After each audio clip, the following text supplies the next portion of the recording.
injuries and looking pretty interesting here with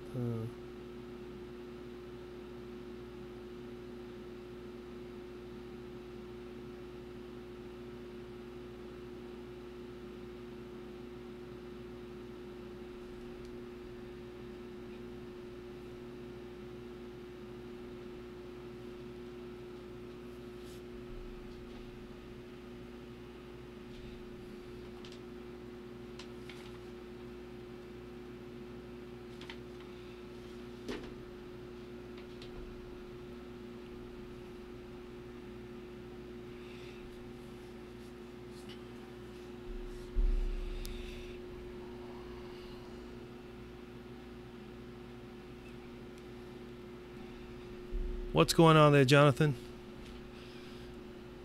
Wait a few more moments and see whom else shows up before I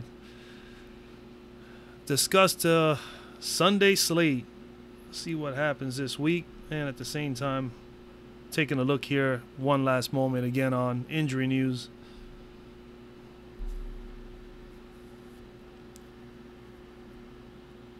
Don't see much going on. Nothing different. Green Bay is really in a tough spot tomorrow if they got a couple of guys out. Davante Adams is still questionable with the calf. I don't like injuries like that to the legs.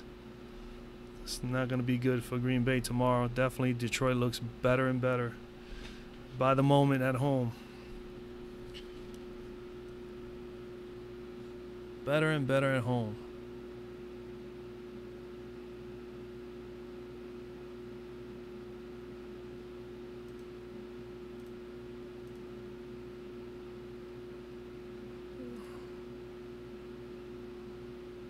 They got all kind of injuries.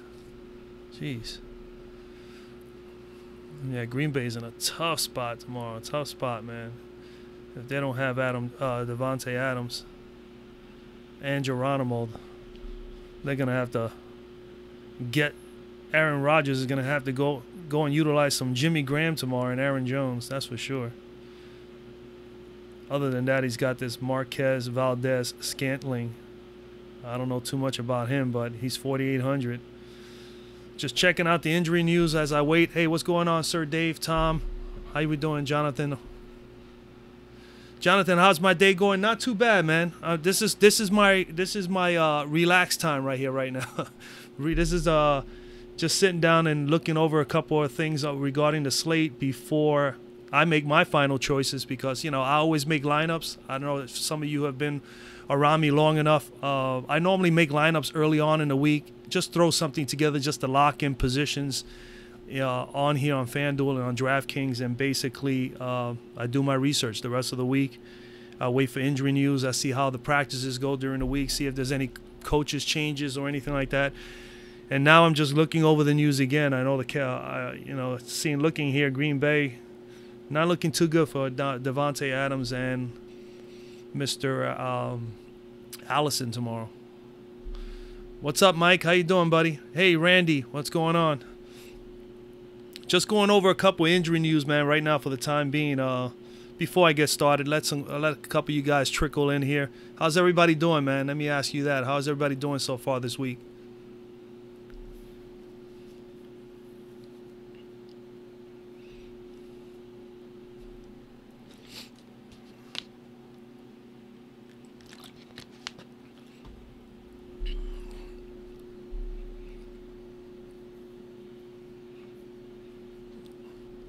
Yeah, Sir Dave. Yeah, I believe so. I mean, Scantling is going to start. Definitely some value there if they can get him some targets. I do like the idea of you got at least a value play there. I would think Aaron Jones, which I really loved this week to begin with. I threw him in my videos earlier, so now he's even looking better at this moment right now, Saturday night. And then of course you got to consider that Scantling kid. And you got to think of Jimmy Graham as well here too, man. You're going to have to think Jimmy Graham here as well. I mean, he is healthy. He's going to have to target him if they're going to make this game interesting. Even though going into the game, I'd be honest with you, I like Detroit with their offense a little bit better than Green Bay. But I do love Aaron Jones for sure tomorrow. What's going on, Donnell? Kenneth, what's going on? Ron Charles, what's going on? Marky Mark, what's up? What's up? What's up? Interesting week. So let me just go through. I'm gonna go through a couple of the. I don't see no major injuries with the quarterbacks. I mean, so we're good there as far as quarterbacks. Obviously, we all know Leonard Fournette is out. So obviously, you got T.Y.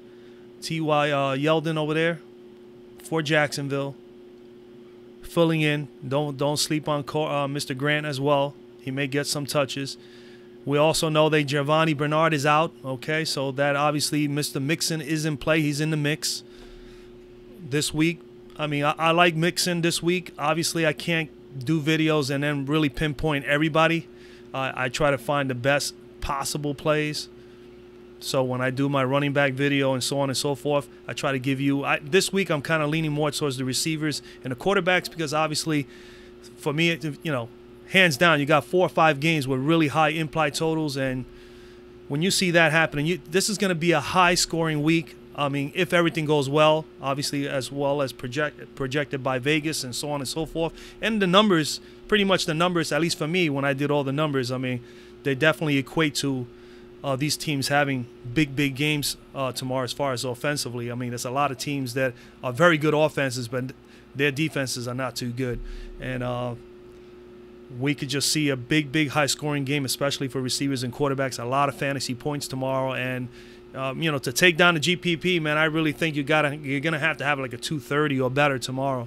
I assure you, whoever wins the million tomorrow is gonna have in that above 230. I'll be shocked if they win with less a fantasy point total of 230.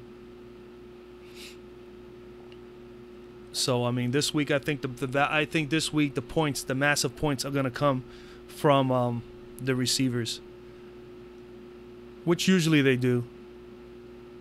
So getting back to a couple of the plays, as far as running back, yeah, those are the major changes this week. Fournette out, obviously. Mixon in. Giovanni Bernard out. Interesting, Freeman is in. I mean, he's been healthy. He was, so we know he has no injuries, just other than is he in shape and how much they're going to utilize him tomorrow in Pittsburgh. For Atlanta definitely has an advantage with the run game. T.Y. Yeldon, T.J. Yeldon is going to play, obviously, Fournette. Don't fall asleep on McCoy. I mean, they're going to need to get him going somewhere. How you doing there, Bobby? Thank you, Bobby. Thank you. Hey, first things first, man. All you, Marky Mark, Randy Jackson, a number of you guys, Sir Dave, Mike, there's a number of you guys here that have been here for quite a while, coming to the live shows, been involved watching my videos throughout the WNBA season. And I mean, I just, Devin Washington, I mean, he's not here yet today. I don't know if he's coming on tonight. He pinpointed that and he congratulated me earlier. I crossed over the 1,000 barrier, which is, I think it's a really big deal on YouTube as far as subscribers are concerned. And obviously I have all the thanks to give to you guys, man. I mean, I truly appreciate every one of you guys being involved. Just being not only a subscriber, but also coming to the live shows, interacting with me, picking my brain. We pick each other's brains, which is really, really good. But again, I'm totally grateful to all you regular guys. I know there's some that been with me since the NBA when I started late in the NBA season, when I got started back in March. I've been at this 6.5 months, man, and 6 months and actually 3 weeks. We're very close to 7 months. And this is a great achievement for sure. But again, I have to thank my audience, because if the people are not viewing the videos or at least subscribing, dropping some likes, I will not at least get recommended to other people on YouTube and so on and so forth. So all thanks to you guys. I am going to do a giveaway. I haven't decided exactly what, and I'm going to give it away to 2 people, and it's going to be a random drawing. I'll probably get my little guy here the day I decide that. Maybe within the next week or 2 weeks live, we will definitely do it. I want to see how well I sustain the above 1,000 barrier here, that big obstacle here. But I mean, it is definitely nice to know that I've put in a lot of work, man. To be honest with you, today is the 207th day that I've been doing stuff here on YouTube. I love everything I've been doing. It's a lot of work, definitely, but I wanted something that I wanted to do on the side pertaining to sports. I'm 52 years old. I've been watching sports since 6 years old. I've played in sports throughout my whole life, all the way to my mid-20s. And I've coached travel baseball for 16 years, which I gave up 2 years ago so I could be able to do some other things and spend more time with my two little ones that are now 10 and 8. And, you know, and I said to myself, I took a dive on this 6.5, 7 months ago. I was saying, man, maybe I should do something like this just to keep me busy, just to be able to do something. You know, I normally do this stuff anyway for my own self. I just didn't know how I was going to get on YouTube and actually try to share, or at least try to come up with a way to basically explain to people how I go about doing my research, or at least giving information. And that was the only obstacle, but eventually I got a little acclimated to that after the first week or two, and then I took off from there. But 207 days later, 200 videos done by me. 200 videos, man. That's a lot of videos. That's a lot of time, and it does take quite a bit of time to do the research. But again, I really have a lot of thanks to give to my regular viewers and my regular followers. So, like I said, in a couple of weeks, I'll definitely have a giveaway. I plan to give it away to 2 individuals. Don't know exactly yet what that is, but there will be something. So stay tuned for that. And again, I appreciate your support. Let's just keep plugging away. All right, I'm having fun with it. So, Tori, what's going on? Thank you. Ron Charles, what's going on? Just say hello to a couple of you guys. So anyway, again, so back to the games, man. Wow, injuries. Well, let me go right here to my sheet, man. I'm just going to recap. Everybody that I gave in my videos this week, I did a second and a third look at everything over the last few days. And trust me, I still like every one of my plays here. Every one that I gave, I think they're pretty solid. Quarterback, I gave you guys Roethlisberger, Cousins, and Carr. I haven't changed from that. I have definitely a lot of exposure to all 3 quarterbacks, especially Cousins, especially in the 4 o'clock slate. For those who play the 4 o'clock slate, we will discuss that a little later here on the live show. But let's worry about the main slate now. Running backs, Gordon. Still love Matt Breida. Chances are he's going to play. I don't see no reason why not. He's been dealing with the shoulder injury since the first week of the season, so I think he's good to go. Aaron Jones looked good at the beginning of the week. He's looking even better now, you know, Saturday night. So Aaron Jones is definitely someone that everyone should at least have some exposure to. At wide receivers, I still like Thielen. You got to have some exposure to Minnesota. If you're not on Thielen, definitely be on Diggs. Juju Smith-Schuster is definitely in my plans all the way through, and I definitely like the Oakland group this week. Jordy Nelson, I definitely like. I do like Cooper. I love everybody over there. Jared Cook is definitely in play for me. The one that I probably have the least, that I would least play will be Marshawn Lynch, but he could be someone you could play there, especially as well as a running back. Tight ends, I like Zach Ertz. I like Jared Cook for sure. And, of course, Vance McDonald for the Pittsburgh Steelers. Defensively, I love the Titans tomorrow. And Carolina, I think they're going to be a little tough for the Giants. I think they can score some points on the Giants and give us some fantasy points there. The value plays, I like Mariota, which I discussed as a sleeper. Javarius Allen for the Baltimore Ravens. Also for the Baltimore Ravens, I like Mr. Willie Snead. And tight end C.J. Uzuma, as well as the defense. I think a very sneaky defense just due to the fact of the injuries. Detroit tomorrow at home against Green Bay, just to put up a couple of fantasy points. I don't think they're going to obviously shut down Green Bay, but something tells me, man, and they're so cheap on Fanduel and on DK, so keep those guys in mind just in case. And that's where I'm at as far as if you guys checked out the stacking video yesterday, obviously I love a couple of games I'm stacking tomorrow. Those are definite games that I am definitely stacking. I'm not BSing anybody on that. I definitely like the Atlanta-Pittsburgh game, high implied totals, and I love the Oakland Chargers game as well, and as well as the Philadelphia Minnesota game. I love stacking games that are competitive, and I see some upside on offensive sides, on both sides of the ball offensively, and Philadelphia is going to be that kind of game. And I would not be surprised if that game is just a little bit more than the 24-21 that is right now Vegas has on their lines. It could be a 27-24 game. I could see it even a 28, 24, anything like that, maybe even 30. It could be a possibility, but I would lean more towards Minnesota in that game.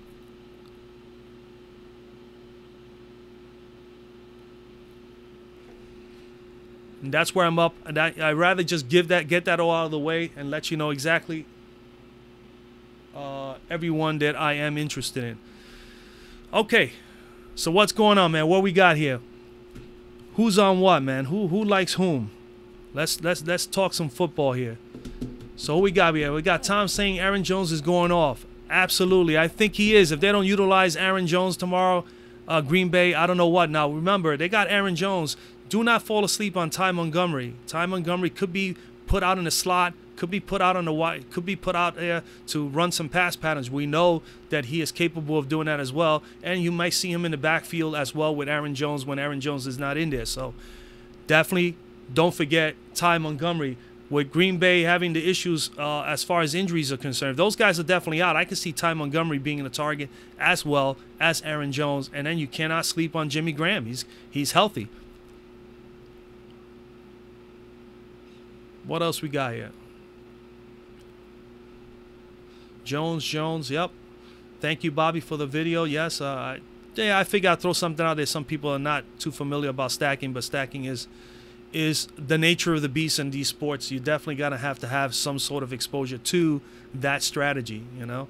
Mixon will be an ease in. Yeah, Mixon is definitely in play. He is definitely in the mix. Let's put it that way. He's definitely in the mix tomorrow for Ron Charles. Torrey coming out with Robbie Anderson of the Jets. As you guys know, I am a New York Jets fan. I'm not too high on this game with the Jets tomorrow. They are at home. Maybe, hopefully, Robbie Anderson does have a good game. I mean, I'm still not convinced still yet on Sam Darnold, but, you know, he's a rookie. You got to go through the growing pains, and unfortunately, me as a Jet, it's been a long time of growing pains. So I think I'm just going to have to, you know, deal with that. But the beauty of it is that as much as I care about the Jets, I love football in general. So even when I'm not watching the Jets, which, to be honest, since I started doing DFS 3 years ago, I don't watch as many Jet games because I'm watching multiple games at once on the mix on Sunday, on the Sunday ticket, and then I'm going from one game to another, and I'm all over the place. I try to catch a little bit of everything for a couple minutes, and then I change the channel again. So, Sir Dave says, I like Aguilar. Yeah, Aguilar, it could be a very sneaky play there because people are going to think Philadelphia. When you think of Philadelphia, you're thinking Mr. Jeffrey, you're thinking Zach Ertz, and you know, Aguilar is the third option there. But Aguilar is a good red zone option for Philadelphia. They normally love to target him quite a bit, especially in the red zone, and getting him and trying to get him into the end zone. So he could be someone that can get a touchdown tomorrow. Absolutely. Matt Ryan, Gary Brown. And Matt Ryan is in play. I said at the beginning of the week, and it's no different now. At quarterback, it's hard to deny any of these guys other than Aaron Rodgers tomorrow. When you look at these top 8 or 9 quarterbacks here, everybody's in play. Jared Goff is in a situation. Seattle's got some bad weather coming their way. So this may be a game of, maybe fade Goff tomorrow if that weather holds up. I think it's the last I checked was 60 or 70% chance of rain over there and pretty heavy in Seattle. So, but Aaron Rodgers is in a tough spot. Obviously, you cannot go Aaron Rodgers. Nobody's going to be on him. He's going to be very, very low owned, but it's not a good spot for him. But Roethlisberger is definitely in play. Cam Newton, I like Cam Newton at home. He's always tough. If he can pass the ball to himself, Cam Newton would do that as well. Because, he don't got many options. He's got Funches, and he basically got McCaffrey and himself. And if he's not running it, if he had a chance to toss a ball and then get it back himself, he would do it. So Cam Newton is in play against the New York Giants tomorrow at home. Matt Ryan, definitely love him. This is going to be a shootout. He's been probably the most consistent quarterback thus far this year. And it's a pick-em there. You could go Roethlisberger or Ryan. My only concern, like I said in my quarterback video with Ryan, is he has great success at home and indoor and especially on turf fields. He seems to always have issues on grass. And it's just me. I don't know. I've been watching football forever, and I've seen it happen time and time again. But again, he's playing so well right now that you cannot fade him. You have to at least you have to have some exposure. And to be honest with you, I have some exposure to Matt Ryan tomorrow because you can't pass up that particular game and not either make a lineup with Roethlisberger and company and then flip the script and make sure that you have a lineup with Matt Ryan, with Julio Jones, and maybe even a correlation with even Devontae Freeman, who's back and is healthy. Devontae is very dangerous, and I think Atlanta's advantage tomorrow is with the run game because they haven't been utilizing James Conner. They They haven't been utilizing James Conner as well as they should be. Pittsburgh has, but I could understand also they have fallen behind in a couple of games, so they had to play from behind, and they had no choice but to throw. But still, get some dump downs, get some really quick pass patterns for Mr. James Conner to get involved in the offense. So, tricky thing tomorrow. I think Ben Roethlisberger is a solid play. Matt Ryan is as well. You could go either or. I would not be at all opposed to that. Phillip Rivers, definitely love as well. Yeah, Tori. Yeah, that's the problem. That's my only concern with Matt Ryan. It's just he just doesn't play well on grass, man. It's throughout his career, you know. I mean, nonetheless, even when he went to Boston College, if you followed him all the way back to college, he played on turf. He's a turf quarterback, you know. So I mean, you know, some guys play well on turf, and then he goes to a professional team where he's pretty much on turf all the time. And they probably practice, obviously, in a turf field, and they play their home games on a turf field. So,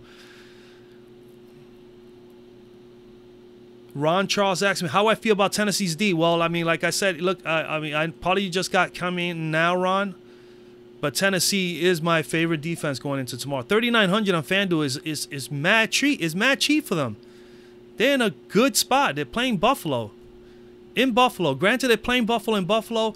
Buffalo is also expected, if I remember correctly when I looked at the weather earlier, they have some possibility of rain over there as well. And I live in New York as well, but I live in Long Island. Buffalo, New York is way upstate. I mean, it's right there bordering Canada. It's going to probably be about 8 or 10 degrees lower, you know, cooler over there tomorrow, and then rain. You know, tough situation. Even with me picking Mariota as a very sneaky play tomorrow, I still like Mariota because he can run with the football. So I'm not gonna sway away from Marcus Mariota as a value play and a sneaky sleeper play tomorrow. Definitely still like him there. But if it is quite a bit of rain tomorrow, that will benefit Tennessee even more so, because they're going up against a rookie quarterback, and if they can't get the running game between the tackles with McCoy, they're going to have to fling that ball, and especially if they fall behind, which I believe they will be playing from behind. It will be an advantage for Josh Allen, but at the same time, I think the defense is too strong for Tennessee, for Buffalo with Tennessee. I think they're gonna be able to get a pick or two tomorrow, or maybe even a fumble, especially if it rains. So I love Tennessee tomorrow. I think they're gonna give us some fantasy points.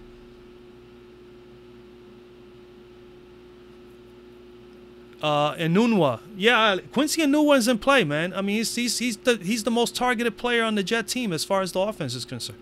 You know, he's our lead receiver, absolutely. And I'm glad, you know, Roger, you look at Football Outsider. I definitely use Football Outsider as well, man. It's a great website. Great website, man. All the way through the offensive line. I mean, it's just, you could, like I told you guys a little while ago, if you really get really deep into research, and I do research in about 4 or 5 different websites combined, you know, throughout the week. And Football Outsider is one of those, and that Roger Blackburn just mentioned. And yeah, there's just a lot of little things, man, that you could be looking up, and you can get an idea of more or less. This is why I do it. I do it so that I enjoy doing it, and then why not at least try to help those that don't have the time to do it. So this is the reason why I'm actually doing the channel.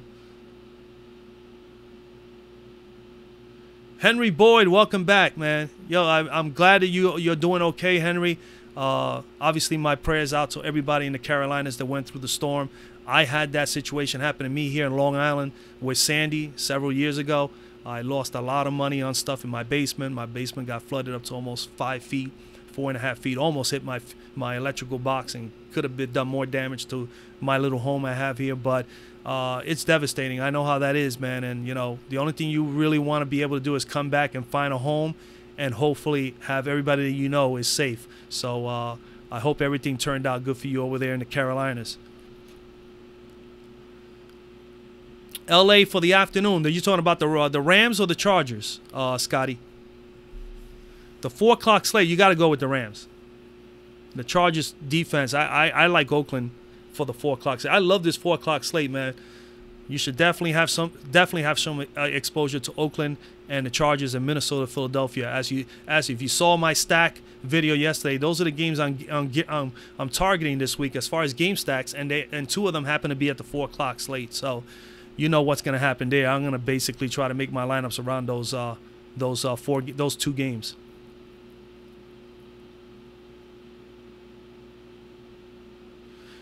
Tori likes the 49ers. They're in a good spot. Yeah, they got Richard Sherman's coming back. I like the 49ers as far as Kittle with CJ. I think CJ Beathard could be a very sneaky quarterback play for a 4 o'clock slate because I love the little smaller slates better. I mean, I'm more of a small slate.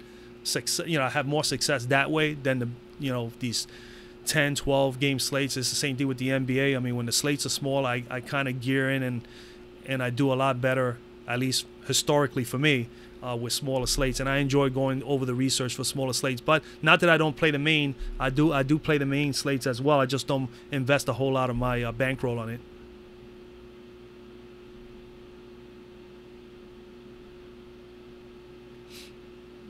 Yeah, the Rams. Yeah, absolutely, Scotty. The Rams are definitely in play on defense. I like them for the 4 o'clock slate. Absolutely.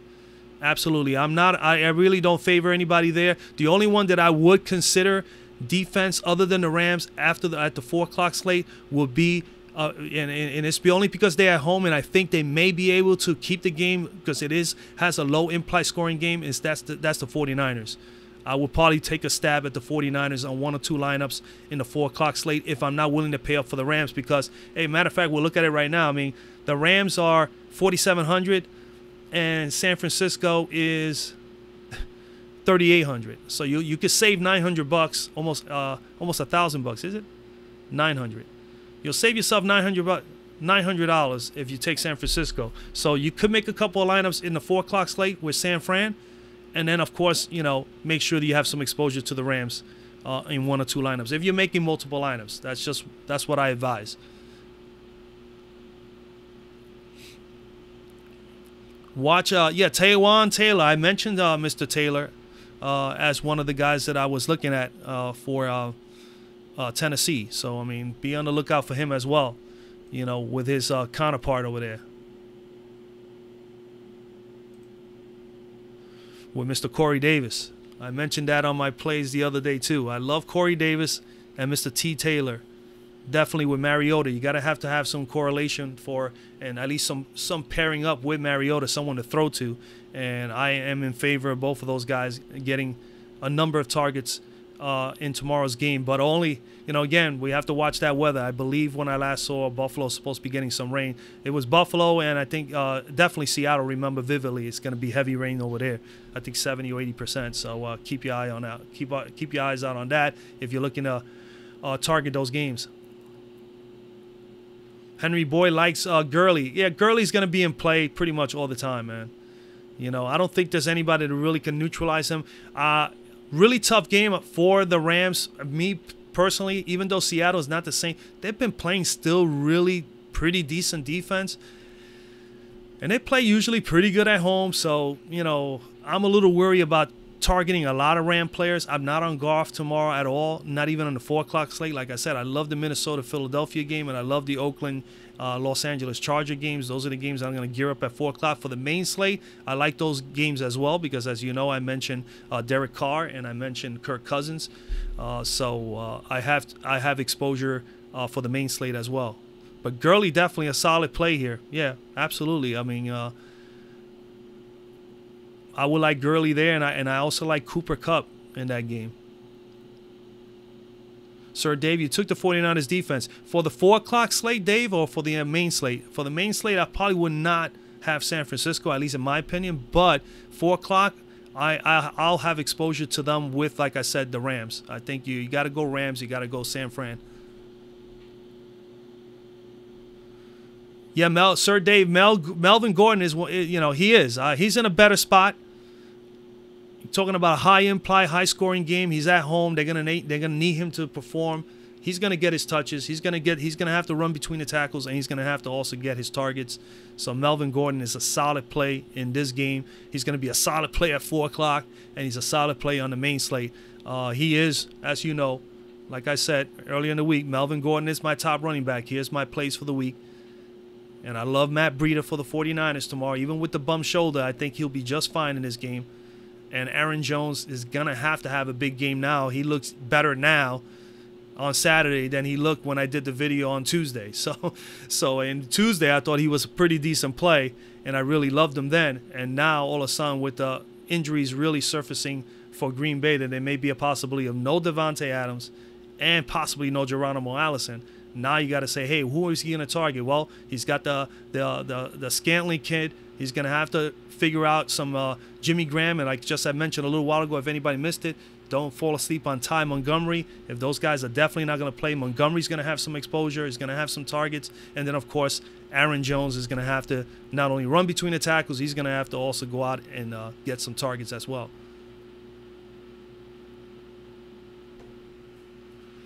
Yeah, Henry, yes. Melvin Gordon is definitely a solid play. I mean, 4 o'clock. Now, granted, at 4 o'clock, he's going to be one of the higher owned running backs. He may be even highly owned, be owned more than Todd Gurley just due for the matchup, but might be. I'm not saying he will be, but I would not be surprised. But because of the matchup of the high-scoring game. But Gurley's a solid play. At 4 o'clock, any one of those two, you're good. For the main, I would probably lean more towards Melvin Gordon. Yeah, Gary Brown. Yeah, T.J. Yeldon is definitely in play. With no Leonard Fournette, Jacksonville is going to have to run the ball. Jacksonville is in a good advantage here. Kansas City is terrible on both sides of the defense as far as pass defense and running and rushing defense. So Yeldon is going to get a ton of carries tomorrow. And there's no doubt about it. And like I mentioned in my sleeper video, be on the lookout for Grant. I felt that if Yeldon was hurt and he wasn't going to play because he was actually questionable as of, I think even as of yesterday or the day before, Thursday, he was still questionable. So, but now we know that he's good to go. So Corey Grant is definitely out. But I still think he's going to get some touches as well. Yeah, I could see Ty Montgomery doing that, and he'll be a good slot guy too. But he could definitely be on the outside, Sir Dave.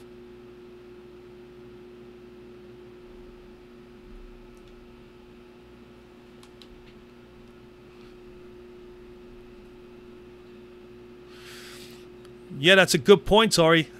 I like that you mentioned that. Yes, Miami has their injuries on the offensive line. I mean, it's a shame. And this is one of the reasons why they can't run the damn football. I mean, because I've been wanting to play Kenyon Drake, and he's in a good spot again tomorrow with that defense of Cincinnati that definitely gives up a ton of not a matter of tons of yards, but they are vulnerable as far as fantasy points given up to running back Cincinnati, and they can't get the running game going, obviously because of the two offensive linemen that are hurt.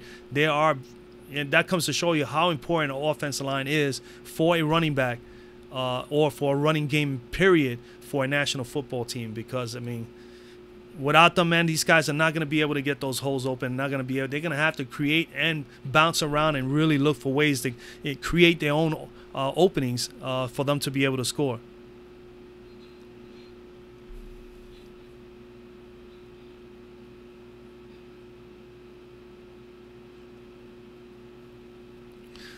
Again, going back to Tori, thinking about the Bengals being a sleeper D, possibly.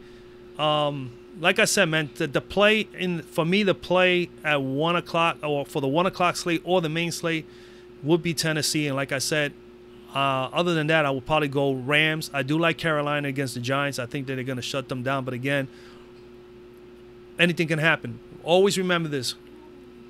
Any given Sunday, anything can happen. I would not be at all surprised, because I've seen it happen over my years of watching sports, that I would not be surprised if some of these high implied total games do not meet those numbers. It happens. I believe not. I believe that the games are going to be pretty high scoring tomorrow, the ones that are implied for high scoring. But we always have to, we got to remember that this is professional sports and anything can happen any given day. So, just be on the lookout for that, and don't be disappointed if it doesn't turn out our way. God knows, I mean, it happens more than enough times during the course of the year for me when I'm playing DFS.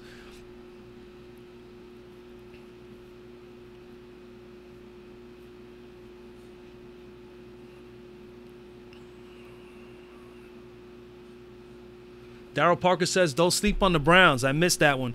Cleveland Browns at home against Baltimore. Cleveland, man, Cleveland has gotten, 7 interceptions or something like that? They're definitely getting a couple balls. Their secondary has been pretty decent as far as being in the right place at the right time with interceptions.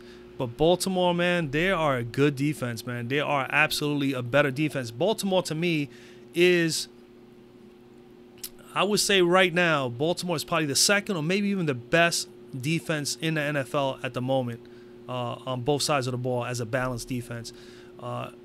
The only team that I would figure is better than them at this point in time would be the Chicago Bears. The Bears are definitely going to be solid. They've been neutralizing teams, I think, under 17 points or 18 points per game. And Baltimore is still in that same area as well. Baltimore is what? 16 points a game, so they're there. And then, of course, the Rams would be the other, but the Rams have a tendency of giving up some big points, but they are capable of keeping teams a little neutralized as well, 16 as well. So right now the top three defenses are Chicago, the Rams, and the Baltimore Ravens.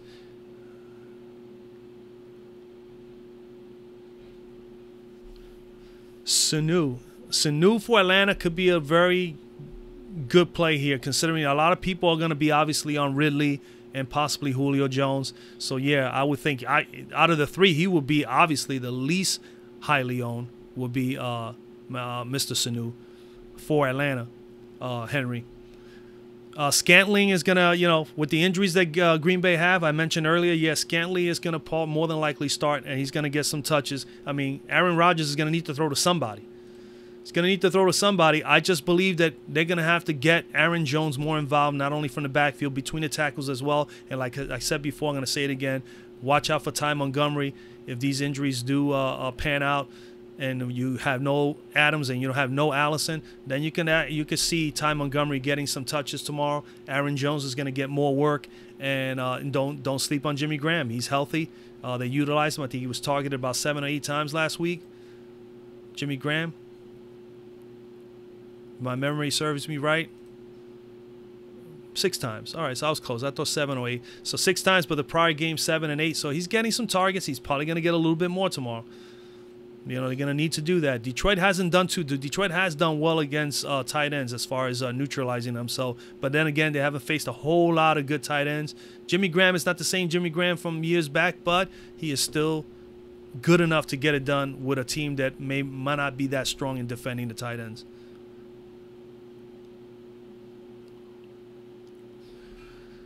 Yeah, Tyler Boyd will be pretty high owned. Listen. This is a large slate. This is like I don't know, a lot of, people say chalky. I don't know what you interpret chalky. To me, chalky is over 50% on a main slate. I can't see, I haven't seen anybody be as chalky as over 50% in a main slate, at least in the games that I've played. And when I look over the games of who are the top players that took down the big money, I don't see it. I don't, chalky, and a main slate, if you consider 35%, that's what I would gauge it as. All right, that might be pretty highly owned.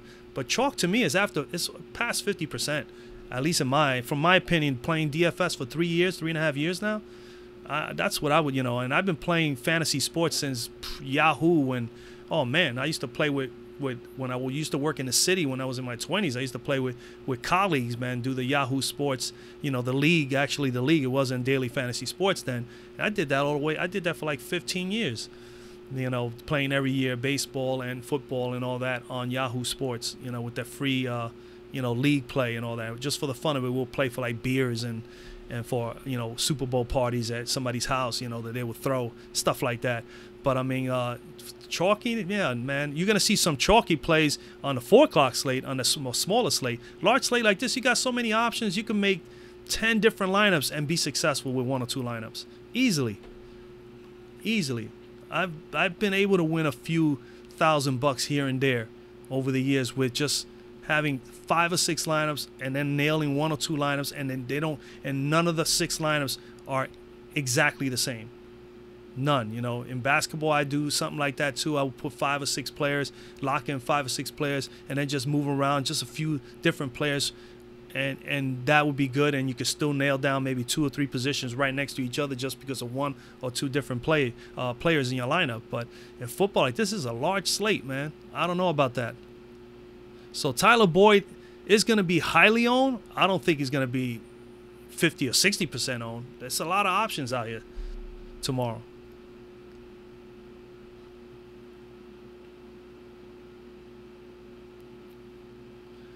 Tyler Croft. I'm glad you mentioned that. I like C.J. Uzuma. I think Cincinnati will utilize him more. I think he's a little more explosive, a little more athletic. I did put him as one of my sleeper plays on my sleeper.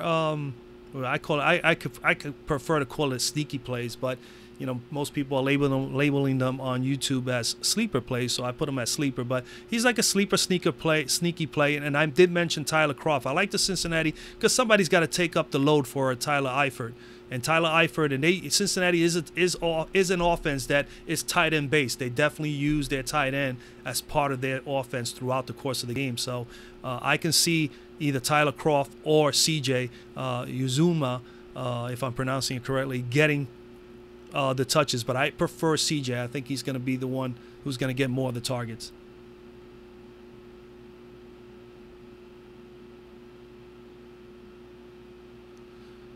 For quarterback, Henry, I don't know if you saw my videos early in the week, but these are the guys I like on my side over here. I like Roethlisberger. I think he's a solid play. He's good for cash as well as for GPP if you're playing cash. Kirk Cousins, definitely a solid play as well, and Kirk Cousins would be my third quarterback. But again, I also like a sneaky play. I like Mr. Mariota against Buffalo, and there are a lot of quarterbacks that are in play, man, to help you out here.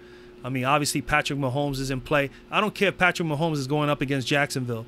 This kid has convinced me already that he could get the job done. When he was able to bring back his team last week the way he did, as a pretty much still a rookie in his first full season as a pro, and literally gave his team a chance to win. He's the one who did it.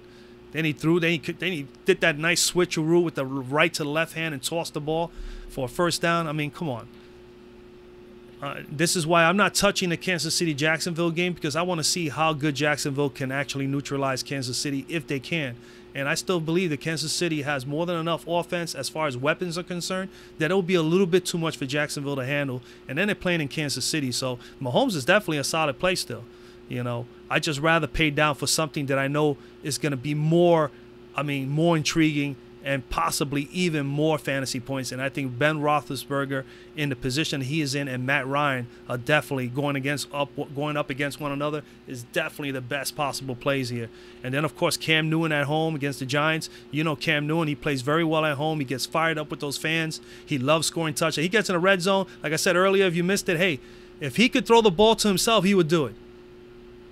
It's no joke. Cam Newton, you know, I mean, he is not the greatest quarterback, but he's got great feet. He's a big guy. We're talking about a guy that's, you know, like a linebacker, man. This guy's huge with speed and with guts.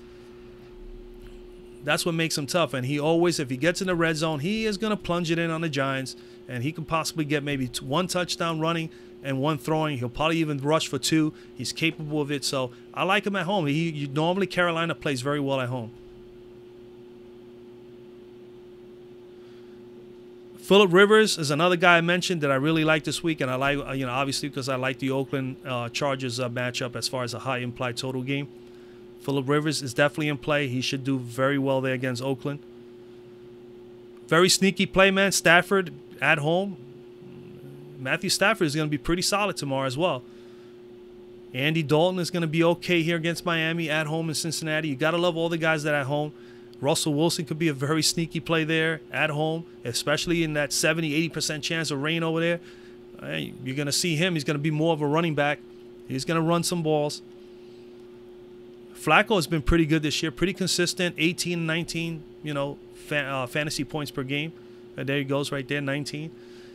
Baker Mayfield, interesting to see those two guys tomorrow. Blake Bortles, good spot too against Kansas City. Kansas City, obviously we know we have a shabby defense. My only concern with Blake Bortles, he's been playing really good. He just doesn't have really a superstar player to throw the ball to other than Leonard Fournette, and Fournette is hurt. So I could see them running between the tackle. I could see him extending the plays a little bit, and then hopefully hitting, Westbrook and Mr. Cole, who are always very cheap. So if you're thinking of maybe getting some receivers in a favorable position and for cheap, you got to consider Cole and you got to consider Westbrook for Jacksonville, as well as the correlation of using their quarterback. So you want to throw them in there in one lineup. I think you could go that route. And as I already mentioned, I do love Derek Carr tomorrow. Derek Carr tomorrow, with the way he's been throwing the ball, the consistency, the way the offense is starting to really gel now for Oakland, the way John Gruden's got this offense rolling out last week. Everybody on the team that is an offensive weapon had an all-out game, all came through and contributed. Derek Carr, Lynch, as well as Cooper and Nelson and the tight end Jared Cook. Any one of those 2 or 3 are going to light it up again tomorrow. I expect Derek Carr to do that, as well as one of those receivers, maybe even a tight end. And I would not be surprised if Marshawn Lynch has a good game as well. So I definitely like Carr this week, as you guys already know. Marcus Mariota, like I mentioned, very sneaky play there for you, Henry, if you want. He's going up against Buffalo. Tannehill, not on Tannehill. I was on him as a sneaky play a couple weeks ago. He didn't come through. Case Keenum has looked terrible. For the my Jets have a shot tomorrow if they can get some sort of pressure on Case Keenum, man. He's been like really shabby. Completion percentage is bad, not really getting a lot of throws off. His running game, the running game is the thing that worries me about Denver tomorrow as far as them with my Jets. But the Jets have been pretty good at run defense, so we might have a shot tomorrow. We are at home, but I have no exposure to that game, man. I do like Emmanuel Sanders, but I'm just not feeling it for tomorrow. There's a lot more other better plays out there.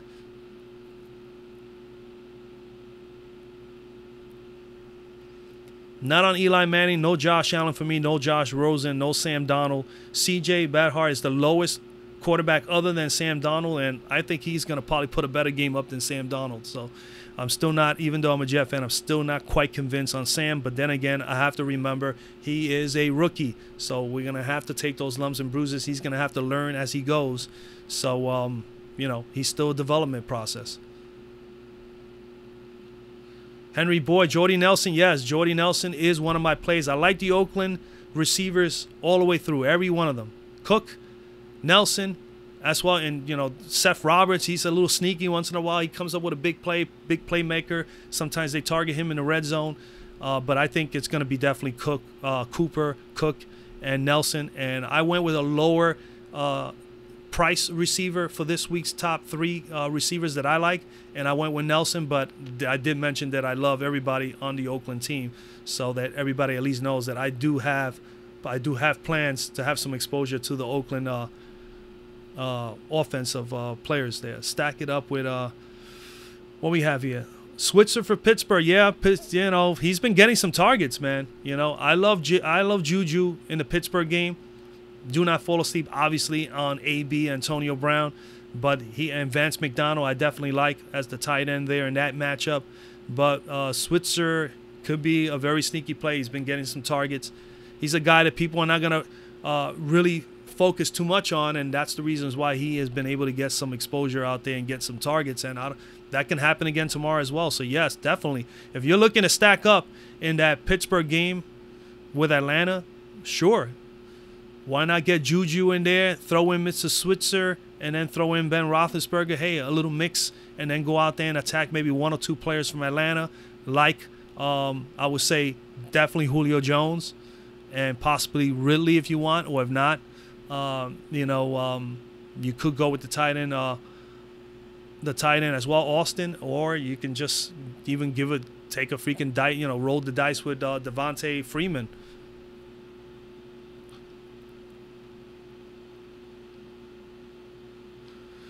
That's a good point you brought out there, Sir Dave, about Mixon. Mixon is definitely in the mix tomorrow, but yeah, he's definitely in the mix. I'm not playing Mixon at all tomorrow in my lineups as far as a running back is concerned, but he is definitely in a good spot here against Miami. But true, very good point. How is the coaching staff going to utilize Mixon tomorrow? Are they going to ease him in, or are they going to actually let him get his full workload here, where he's going to be able to run between the tackles for 15 to 18 rushes, hopefully, and be able to also get his targets out of the backfield? That's the whole thing. What I think about Conner, I'm not feeling James Conner, man. I know he is definitely in a good spot. But Pittsburgh, let's put it this way. I mentioned it earlier during the live live feed this far. Earlier I mentioned James Conner hasn't been utilized, but then again I also did mention that Pittsburgh has fallen behind in the last few games and they had to play a little bit of catch up, and obviously they had to definitely target their receivers, but he is a receiver as well. Coming out of the backfield, they got to utilize him, and he's capable of making big plays. They need to utilize this kid, and if they're not going to utilize him tomorrow, they're definitely going to hurt themselves. But if they do fall behind, I don't see him getting the target. My concerns are is they're not utilizing him enough for me to convince me to play him in my lineup. But I do like more so Tevin Coleman, or Devontae Freeman. And remember, Atlanta loves to utilize those backs. They love to start off with Freeman. They run him between the tackles for 2 downs, and then they usually bring him on 3rd and long. They love bringing in Tevin Coleman, and they utilize those guys. Have had great success just being a tandem between Freeman and Coleman. Probably one of the better 1-2 tandems over the last few years that have some success in some games. So I'm a little concerned. Yeah, I'm definitely concerned with James Conner. I'm not on him, but he should definitely be someone that should get targets and should be utilized more, especially in a game like this. I just don't know how they're going to use him tomorrow.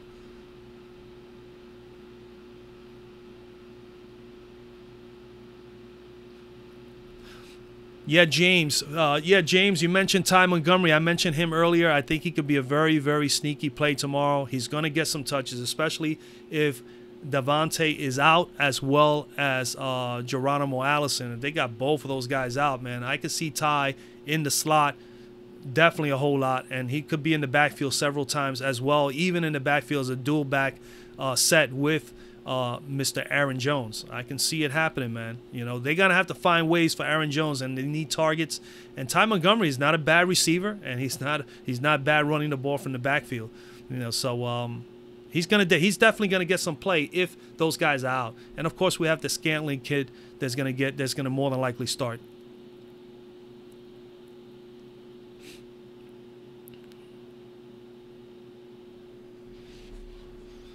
So what we got here? Montgomery, what do you think about Conner? Okay, not a 7,500. Yeah, James Conner, that's another thing too. His price is too high on Fanduel for what he's been putting up the last few weeks. Definitely not for me. Who's going to split time with Mixon? That's a good question. Let's see who they have back there. I mean, it's going to be Walton. And Walton hasn't gotten a whole lot of touches, man. I know that for a fact. He got 5 rushes for 9 yards, but that's only that's not even. Man, he did get some targets from the backfield. Yeah, maybe Mr. Walton, but I mean, again, 4,700. That's definitely like a freaking. That's rolling the dice there, man. I mean, it's just so many options here. You don't need to. I know if you want to have exposure to this game and you feel that you need to get a value out of it. With Mixon there, granted, Mixon, yeah, you could see Walton getting half. I would say he will get maybe 30% of the snaps. Considering I could believe where they will not go all out on Mixon, because of the injury he just came back from. And I usually don't play guys when they come back from leg injuries. It's just it's just my opinion. I'd rather look at the whole entire field and find somebody who's been healthy. And it can't possibly still find. You could possibly still find somebody who's healthy, getting touches, and is better priced. So, but Mark Walton will probably be the one who's going to get those touches. He'll probably get 20 to 30% of the snaps, I would figure. And for me, I'd rather go somewhere else and pay up just a little bit more and get someone who's going to give me some more. I'd rather pay. Look, running back is an area tomorrow. I really think that. We should. For me personally, I'm going to be targeting more the receivers and lock in a solid quarterbacks in those big offensive games. But a running back, you definitely going to have exposure to at least a good running back, and then obviously get someone there mid-tier.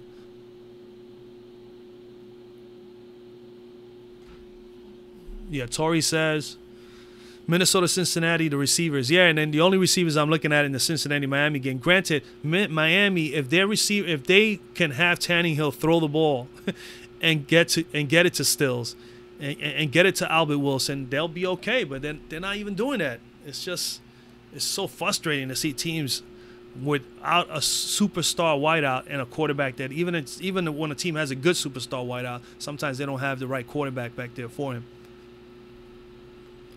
Yeah, I am with Torrey with that one, Sir Dave. I would rather go Yeldon. You know Yeldon is going to play, and Yeldon is going to get more than enough. He'll probably get 75% of those snaps over there, as opposed to going with Connor, who's going to get quite a bit of the snaps, but doesn't get hardly any touches. Now, if they can get him running between the tackles, Connor could be dangerous because we all know in week 1, he broke a few and he was able to get some big, long runs. So we know that he's capable. He has the talent. It's just a matter of, can Pittsburgh get the lead first, or they're going to fall behind Atlanta and play catch-up? Then I don't know. It's just a little iffy for me. But Connor, you're saying Connor and Yeldon. I mean, Yeldon is much more cheaper. Why would you want to pay for Connor and hope that he does get some? I mean, 7,800 here on Fanduel. 7,800. When you can get Yeldon at 65, that's $1,300 cheaper. And you're going to get a guy who's going to get 70, probably even 80% of the snaps, and is going to get, I would say, easily 20 touches. Miami's coach frustrates me. Yeah, there's a couple coaches like that in this league. They just, you wonder, how did they become coaches? You know, it's just...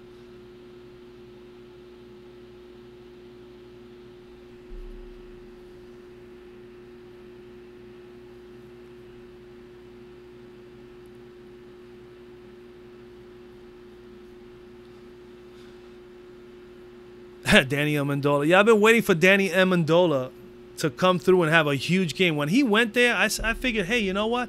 Danny should do okay there, man. They need somebody with experience, a guy that comes from a winning program, a guy that played so many years with a great quarterback like Tom Brady. And unfortunately, Ryan Tannehill is Ryan Tannehill. He's not Tom Brady. And that's what we all got to realize, you know? I mean, he's not in the same position he was with the coaching staff, with a great quarterback, than what he has right now with Miami. So I first thought about it, and I said, hey, you know what? I mean, it's great he's going to Miami. He's going to be able to be a leader. He's going to be able to get some more touches maybe there that he wouldn't have gotten in New England at this point in his career. It's not happening, man. It's just a shame, you know, but that's the way it is. If maybe at some point or another, Amendola will probably get his share of time getting some touches and making things happen for the Dolphins. But until they get a quarterback or a coach or offensive coordinator that's going to utilize somebody that has the experience that he has and the winning, I mean, he should have that winning mentality. It should be embedded in this guy.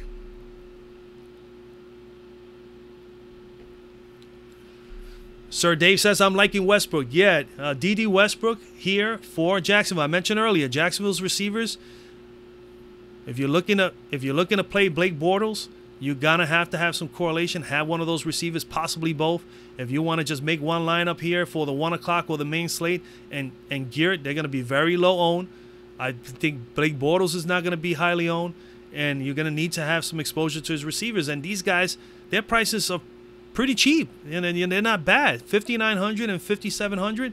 The only thing is between the two of them, they're only averaging about 20 fantasy points per game. Sometimes that's not enough. It's not enough for me to be excited about, but because I look at all that stuff. I look at the fantasy points. I look at the fantasy points that have been given up by the opponent. It's just because it's a fantasy point game. We want the fantasy points.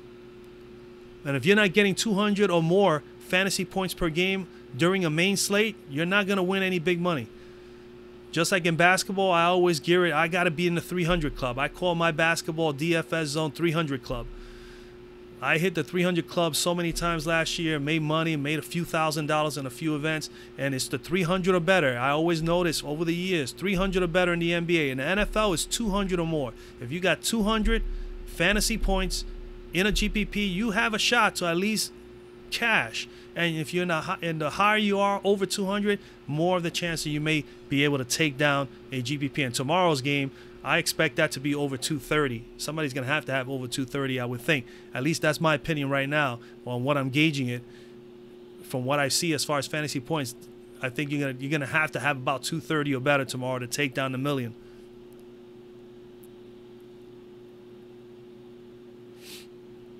And in baseball, if you play MLB, it's about 170. You got about 170. I notice every time I get in that 160, 150 range, I make some money.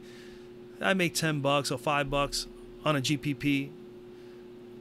And if you make $200 or $300, you're in the top 10 or something like that. You got to be in that 170 or better, 180 or better, and you got a shot to win, to take down a GPP. So aim for 200 or better, and you'll in a GPP, in a cash game. If you get 200 or better, you should be able to cash easily. But if you want to take down a GPP 200 or better on a regular basis, if you can get that consistent on a regular basis every week in and week out, you're going to make some money. It might not be a ton of money, but you may be able to take one down one week.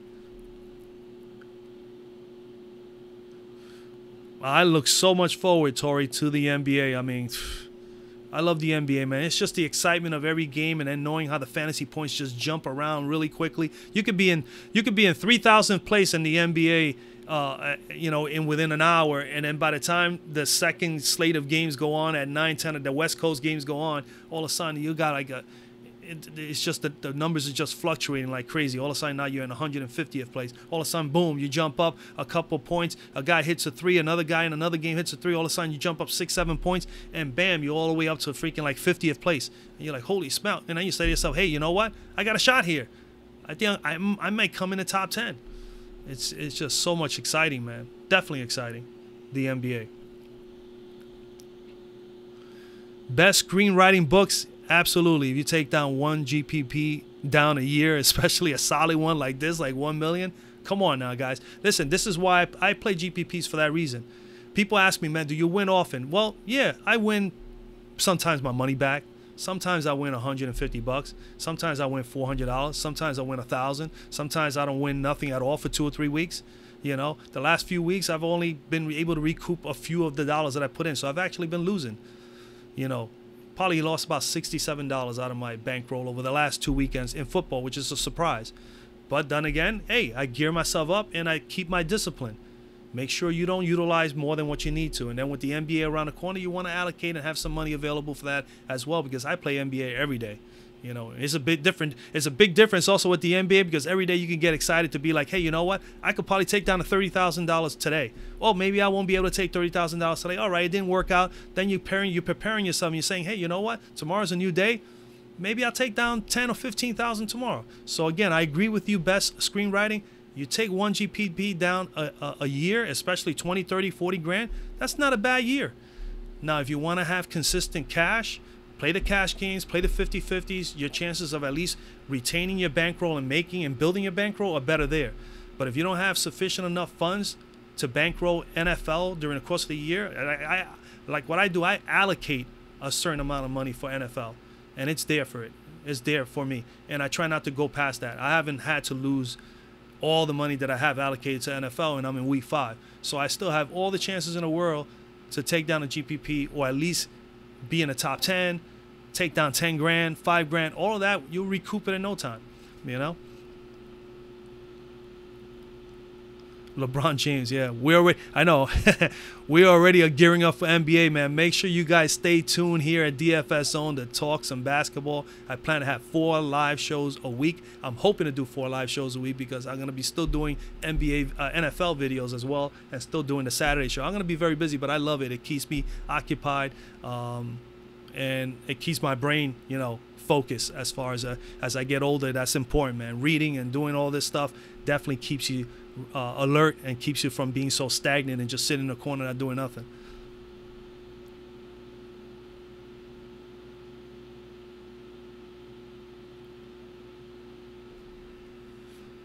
LeBron James, and you know, again, man, I look forward to the NBA, man. Hopefully you guys stay tuned. Come on in, watch the live shows. We'll discuss these even more, even though the live show is only going to be about an hour when it comes to the NBA, because you know, I can't do it any sooner than an hour before lock. You know, you want to have at least, it'll probably only be 45, 50 minutes. I tried doing that with WNBA for those who were with me during the WNBA. Try to do it an hour and 15 minutes before lock, and I always had to do the live show for about 40 minutes, because you want to give everybody an opportunity to relook to touch on their lineups and see if they want to make any changes just before lock. So that'll be good. But what the beauty of that is that we can be able to talk about all that stuff, all that NBA stuff, I mean, it's going to be a crazy year, man. LeBron James in LA, that is just crazy. With all those young kids, they got a lot of talent, and now they get the best player in the world to come over there and teach them how to be winners. Come on now. Obviously, LA is in the freaking playoffs this year. Just like that. Just getting a LeBron James, just like that, you're in the playoffs.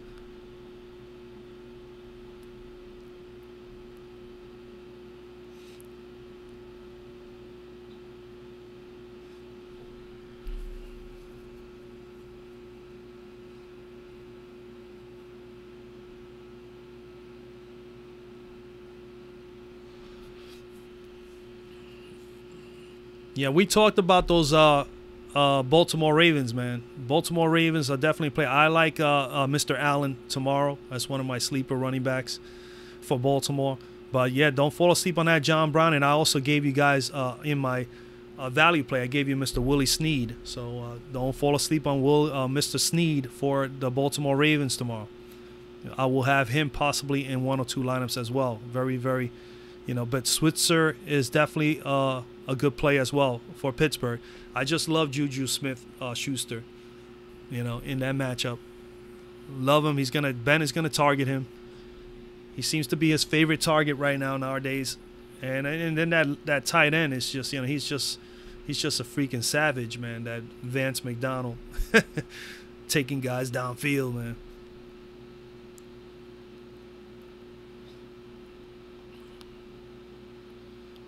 Golden Tate. Golden Tate is going to have a golden day tomorrow. I love Golden Tate, man.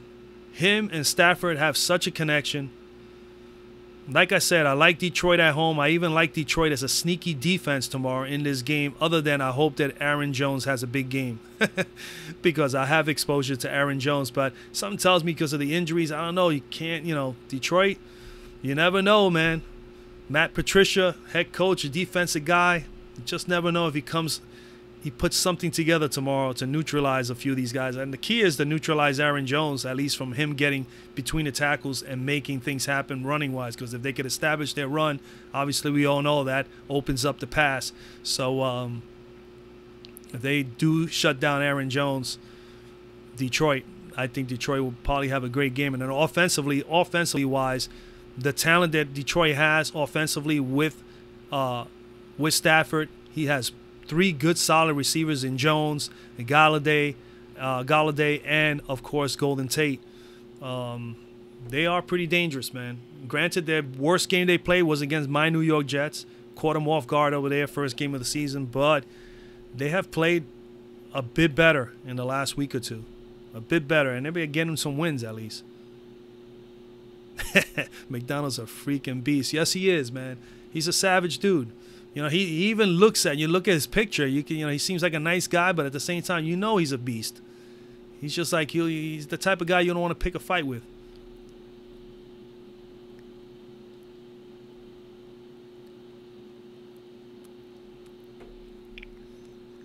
Yeah, talking about Alex Collins. I actually like Alex Collins this week too. Yeah, Alex Collins is a good play. I like Allen simply because he gets those targets in the red zone. Baltimore is fairly good in the red zone. And Cleveland has had a little bit of issues in the red zone. And when Baltimore gets in the red zone, they love to target, Jay Allen. And I like the possibilities of him getting in the end zone and getting me value out of that price. And he's priced at 54? Less than that probably. 54, man. My memory is good. 5,400. Yeah, so I'm right. Yeah, Jay Allen at 5,400. I mean, I like the opportunity. I love the fact that he can run between the tackles, and they also utilize him out of the backfield as a receiving back, and he puts up decent numbers, man. Decent enough numbers for me in this matchup against Cleveland. This is a nice matchup because I like Cleveland. They're a nice young team. They're playing pretty good. I love Baker Mayfield. I love David Njoku. They have some players there. They're going to get better. This may be a game they may win. I don't think they will win. I think it will be close. But I do like the way Baltimore has been playing defense. And like I said earlier in one of the videos, man, Baltimore is one of those teams. Like Pittsburgh, this is one of the reasons why I like Pittsburgh this week. They have to win. Pittsburgh cannot afford to go 1-3-1 in that division with Cincinnati and Baltimore, both 3-1. And I believe both teams are going to win this week. Cincinnati should win this week against Miami at home. Baltimore is going to have a tougher game, but I believe they'll be able to win this one in Cleveland. And they're going to go 4-1. And the thing about Baltimore is that their defense every other year, they're like this monster defense. It's like the San Francisco Giants in baseball, where for 2 years or 3 years they're non-existent. All of a sudden, bam, they go from last to first, and they win the World Series and everything. Well, that's how the Baltimore Ravens are in football. They're that type of team where they just 1 year they look terrible, or they're sub 500, or just showing signs of being a pretty decent team. And over the years, they've always had good defenses, fairly good defenses. This year, they're playing solid defense. But this year, their offense is playing well. And they got a nice group of players that have come through and made the team a little bit better. Crabtree, of course, Willie Snead. And so watch out for the Baltimore Ravens, man.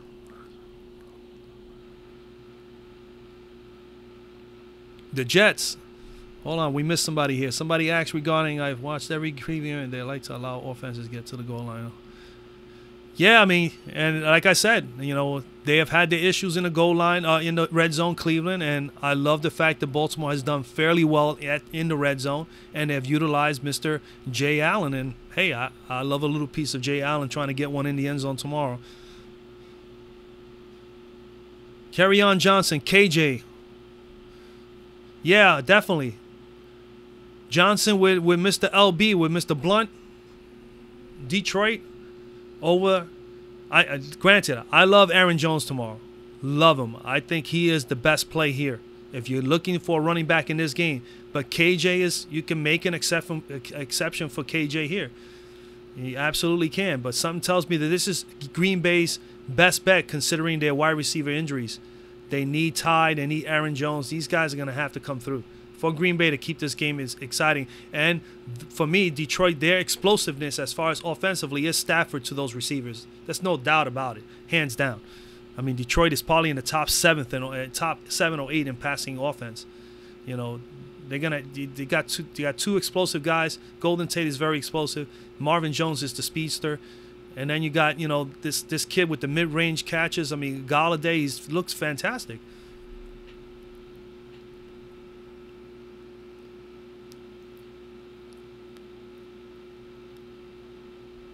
Ohio State Buckeyes. Amazing how the Buckeyes pulled out that win the other day, man. Incredible. Ohio State. I've always been a little more. I always liked Penn State and Notre Dame over the years since a young man. I don't know why. I really love Notre Dame. It's just the tradition, I guess. Back in the days, I mean, we're talking about, like I said, I'm 52 years old, so watching it, I remember being a teenager and just watching college football, and I always used to love Notre Dame. I even had the Notre Dame starter jackets. If anybody used to buy the starter jackets back in the 80s and early 90s, I used to have a Notre Dame one. I had a Jet one. I had a Giant one. I won 1 year, so it's crazy. But yeah, I had Notre Dame, man. I had Notre Dame. Notre Dame was my favorite college team back when I was real young, and then I started loving the Penn State team. And then I was a big Brian Bosworth fan, so when I played football, I used to just love being number 44, Bos.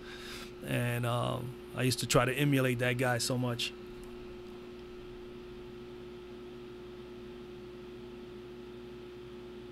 Aaron Jones is a good bet. Yes, sir.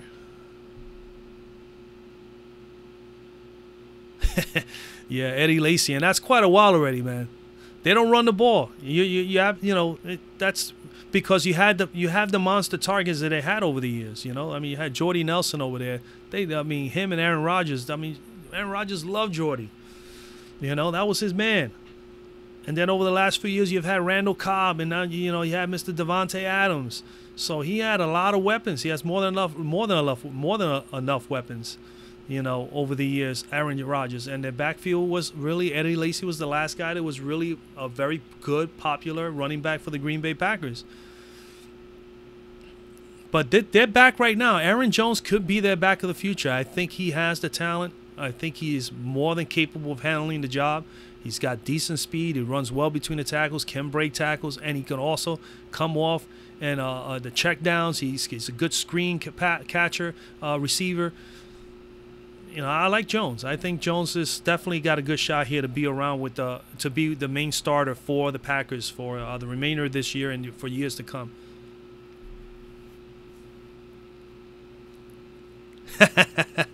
Come on with the starter jackets. You remember those? Well, I had a few of those, man, in my time, man. Those were big, popular, like, for people who are big sports fans. We used to wear the starter jackets. That's like if I don't know if any of you guys go back to the 80s and all that, but that's like wearing like the BVD, T-shirts with the underwear, and the Levi's and the Lee jeans and the Puma sneakers. Those were all big, man, in my time in my 80s, man. I love my 80s.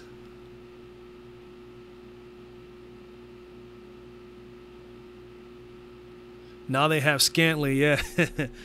Yeah, Green Bay's going to have to target Mr. Scantling tomorrow. But again, I still think the best plays for Green Bay tomorrow, Aaron Jones definitely is going to get more touches. Don't sleep on Ty Montgomery. I think he's going to be an integral part of this offense tomorrow. And, of course, you got to consider Jimmy Graham, man, in those short pass patterns, Jimmy Graham. And then, of course, you got to consider the kid Scantling. Somebody's going to have to catch some balls out of the receiver spot.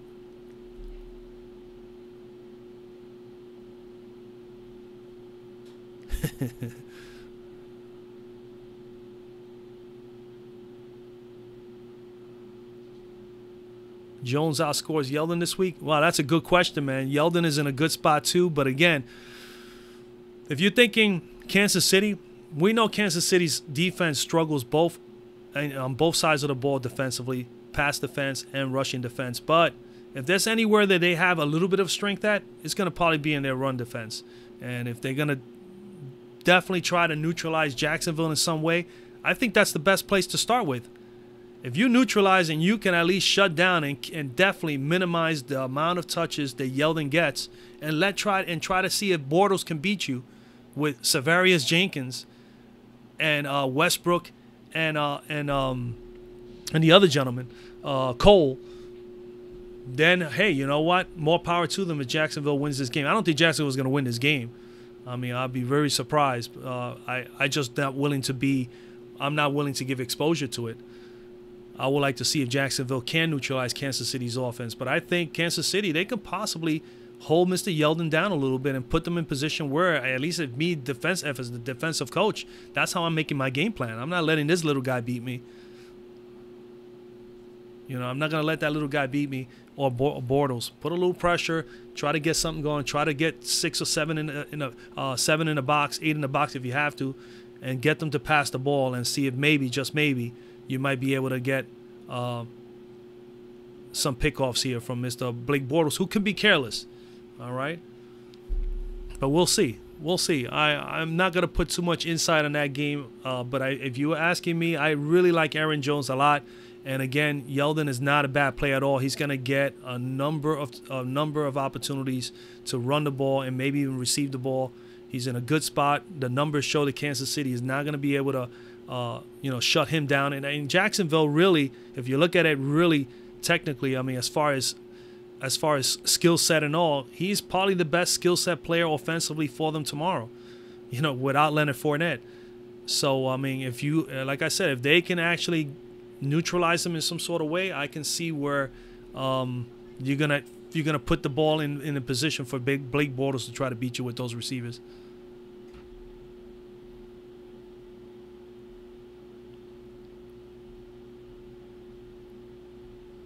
All right, Mr. Dave. Have a good night, man.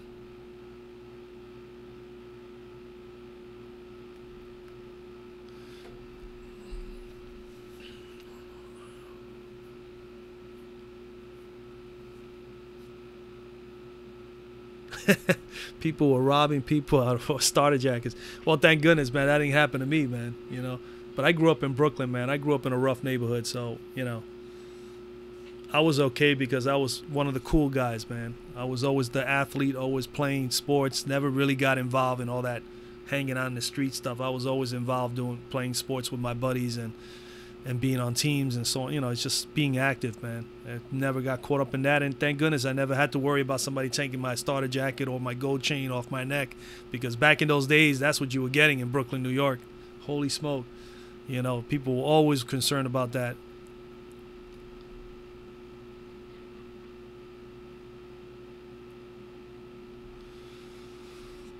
All right, man. Well, I guess I'm going to be taking off any moment now, too, man. Hey, for those guys who are here, whoever's here, man, I appreciate you guys drop a like on the live show, man. I appreciate it. And again, like I said earlier, man, I thank you all for who's either come to the live show, even if you're not a subscriber yet to the channel. If you haven't, please do subscribe. But just remember, I had Devin, who didn't come on here tonight, man. Devin Washington pointed it out to me on my sleeper video or something. Like, you made a comment saying, hey, you hit the 1,000 subscriber mark. This is a big, supposedly a big, milestone for YouTubers.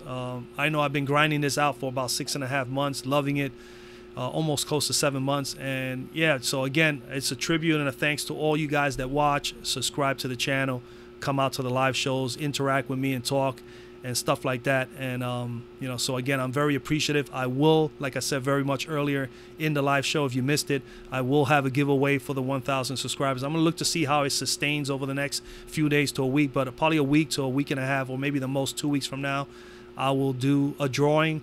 Don't know exactly what I'm gonna give out yet. I'm working on it, but there will be a drawing. I'll probably have my little guy do it live like this while I'm doing the live show, and I'm gonna pull out 2 names of subscribers and give something away to you guys. Again, I appreciate every single one of you guys that watch my shows and watch my videos, man. 207 days I've been working on this thing, and I have 200 videos. So that comes to show you, man, that I'm not here, just BSing. I am putting in some work. So I enjoy it because, sports is really my thing, man.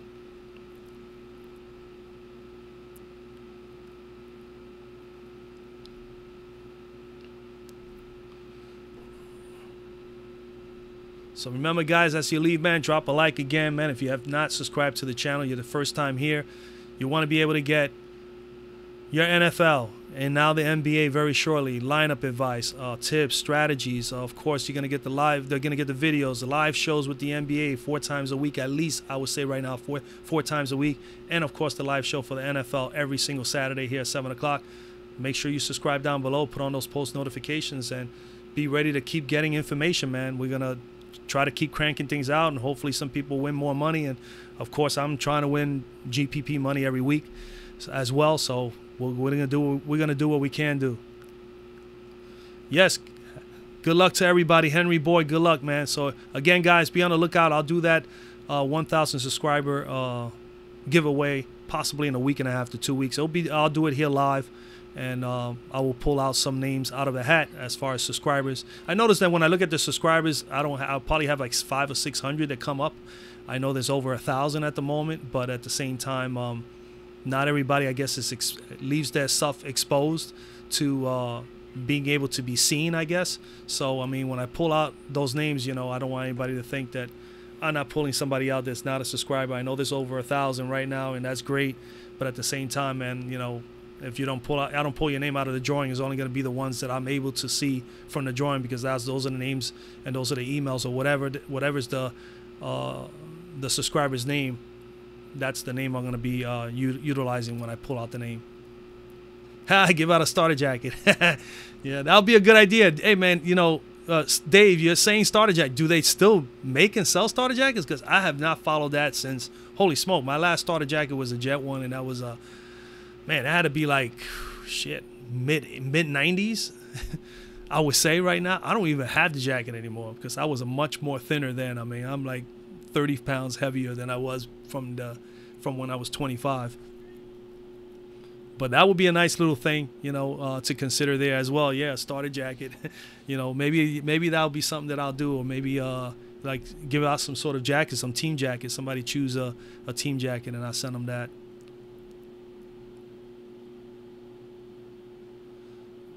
Brian James, how you doing, man? Well, you popped in here at the last moment. I haven't seen your name until now.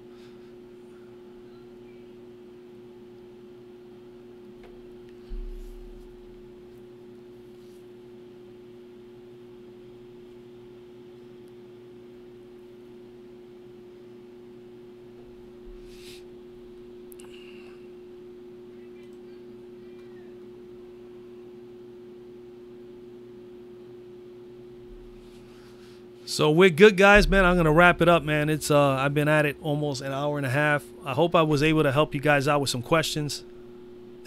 Sir Dave says, I have no clue. Yeah, y'all going to check up on that, Sir Dave, just in case. But if not, maybe that'll be an option, man. Giving away two people a jacket, you know, of some kind of their favorite team or something like that. Who knows? That might be an idea. All right, I'll definitely work on it. But I'm looking at about a week and a half to 2 weeks. I'm going to wait to see how the subscribers hold off. You know, sometimes you lose a few subscribers here and there. It happens with everything. But I'm not too concerned about that. I only care about just, you know, putting out content and making sure that I'm still helping people out. You know, the longest I'm able to help people out, it brings more enthusiasm for me to continue doing it. And at the same time, I mean, I'm doing the research anyway for myself, so why not? That's the reason why I figured, let me just dive in and do it, you know. It was just a matter of how I was going to explain it all, and now at least, you know, I'm already comfortable with it. My Simply Fancy Home, yeah, that's my wife. She's saying wrap it up here now. Yeah, thanks, honey. I will wrap it up. I got to eat some food too. My Simply Fancy Home. Oh, wow. What a trip. All right, everybody. Wish you guys all a lot of luck tomorrow, man. Again, appreciate you guys. Love you guys. And, you know, we'll get together again soon. You too, Kenneth.